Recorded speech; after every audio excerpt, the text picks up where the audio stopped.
One of the most crucial aspects of SUP is having a strong core to help prevent causing injury to your back or other parts of your upper body. By learning the proper technique for engaging your core during your paddle stroke, you'll be able to better stabilize your upper body, which in return will give you increased power.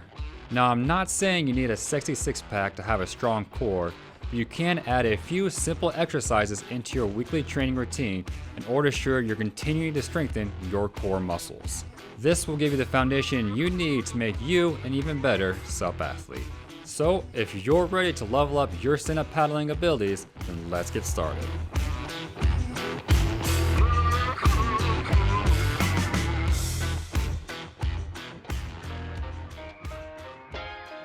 So there are two major benefits you're going to gain by engaging your core muscles when you go paddleboarding on the water. The first one is by engaging your core muscles, you're going to help lock and make your upper body more rigid, as well as making your spine more rigid and more straight as well by locking it in with using your core muscles. When you want to bend your spine right here, you know it's much easier to do so when your core is nice and relaxed. It allows your spine to move more freely forward and backwards.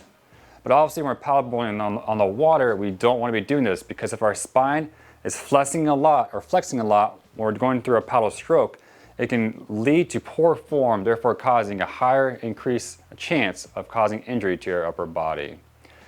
On the reverse side, by engaging our core muscles, it helps lock in our upper body torso right here, as well as our spine, making it much harder, as you notice here, to bend your spine, which is a good thing. So we want to lock in our upper torso right here, our mid-torso, and our spine allows us to have a nice straight spine as we're going through a paddle stroke on the water.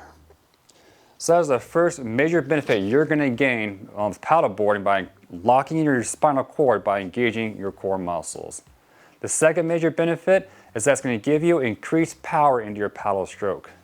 Once again, as we talked about in a previous video about engaging our trap muscles and our shoulder muscles, in the same way when we engage our core muscles and make our upper body more rigid, we're able to transfer more force down onto our paddle shaft with every single paddle stroke that we're doing by having our whole body locked together in the upper part of our body anyways as we go through our paddle strokes. When our upper body is not tight and rigid like that, we're not able to transfer as much force into our paddle shaft because our upper body is loose and fluid, causing us to bend our spine more, which once again can make it a higher chance of you causing injury to your upper body. So once again, engaging your core muscles is going to give you a stronger, more locked in, tight spinal cord and upper body, as well as going to give you more power into your paddle stroke.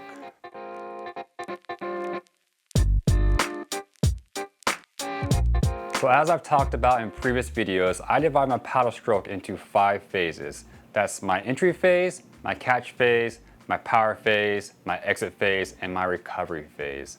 So that being said, let's now talk about when is a proper time you should be engaging your core muscles during your paddle stroke.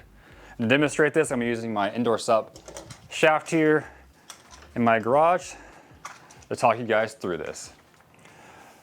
So the first time, or the first initial point when I start engaging, or want to start engaging my core muscles, is when I start the entry phase of my paddle stroke. So at the very beginning of your paddle stroke, when you're going to bury your paddle blade into the water, is at that moment you want to engage your core muscles to once again make your spine nice and locked in and your mid-torso nice and tight and locked as you go to bury your blade into the water. Then you can keep your core engaged all the way through the catch phase, the power phase, and then during the exit phase is when you start to relax a little bit as you bring your blade out of the water. Then as you start the recovery phase, or bring your paddle shaft back forward once again, you relax those core muscles. Then once again, and get ready to start the next part of your paddle stroke, the very beginning again in the entry phase. Lock it up again, bury it, catch it, power through it, exit, recovery, relax, engage, entry, catch, power phase, exit, recovery, and you're going through your paddle stroke in that motion right here.